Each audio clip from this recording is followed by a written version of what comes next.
Niya sila lumday oh. Ang alam mo. Wala naman ako na sige papalit ng mga.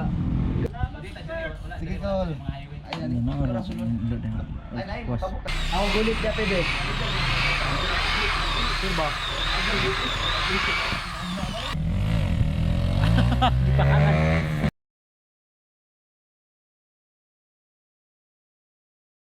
Good mga travel, so ito yung part 2 natin at pupunta tayo doon sa shop ng kaibigan natin para siguro na ipagawa yung sniper na kulay blue mga travel dahil may gusto siyang idagdag kumbaga para madagdagan yung arangkada ng kanyang motor at dito sumingit pa yung kaibigan namin na nagpawili ng konti lang at dito mga travel ay dumiretso kami dito dahil since ito ay tanghali na ay ramdam namin yung gutom, kailangan namin bumili ng pagkain at dito mga travel gusto namin tikman yung tinatawag na pater na binalot ng dahon ng saging. Pero so sad to say, wala nang natira kaya dumiretso na kami doon sa shop na pupuntahan namin mga travel.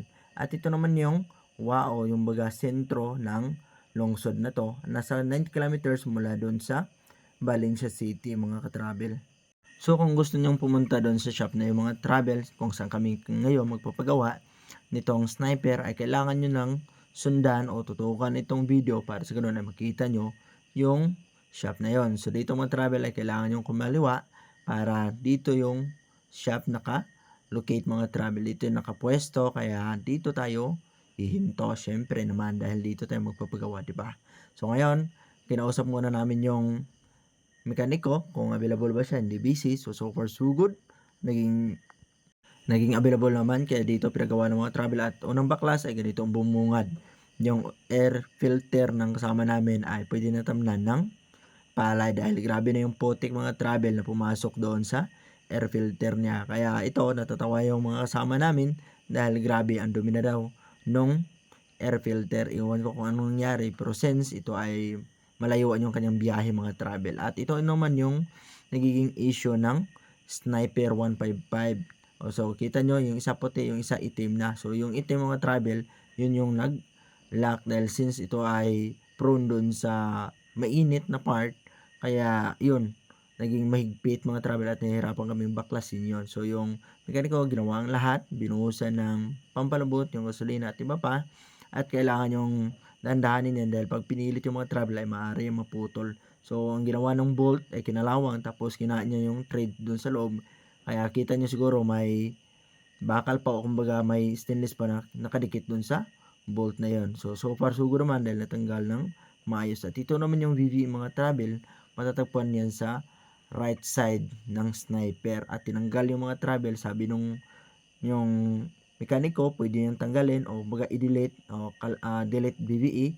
Pero pwede mo din ibalik doon para sa ganun yung butas ay matakpan ng maayos. So, yung mekaniko dito mga travel ay walang iba kundi tinatawag nila na pa-part. So, ito yung kasama namin na gusto niyang subukan na linisin itong FI ng sniper at napakadumi na nito mga travel. So, medyo matagal na.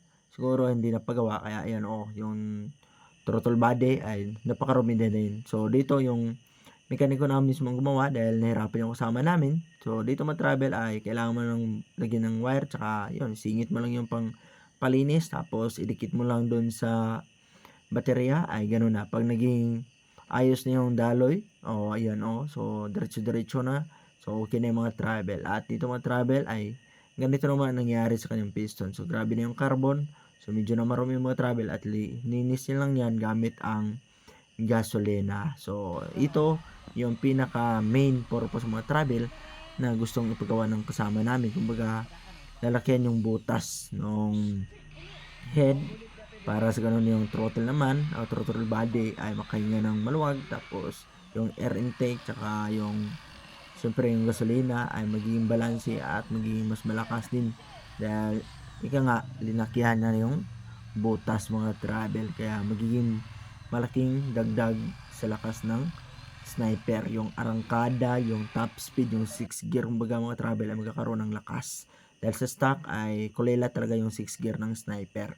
Kaya dito mga travel ay tuwang-tuwa na yung kasama namin dahil yun tapos na at nasa uli na yung kanyang head. Ayan, kunting higpit, kunting binat lang ay okay na yung mga travel. Kaya dito tamang ngiti, tamang usap-usap lang mga kasama namin dahil ayun, tapos sa mga travel. At yung coolant na kinuha kanina ay binalik na doon sa radiator. At unang subok, itong kasama namin na si Gigi Makirang. Dahil ito mga travel, isa din to sa mga sanay na.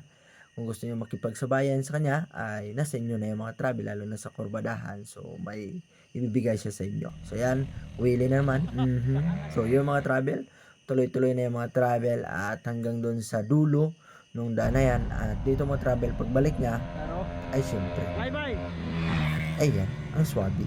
So, yung mga travel, ngayon tapos na yung kasama namin at itong may-ari talaga ang sumubok dahil gusto niyang tignan kung talagang may nagbago ba sa lakas ng kanyang motor. Kaya ito, pagkatapos ng mga travel ay medyo maikli lang yung video natin.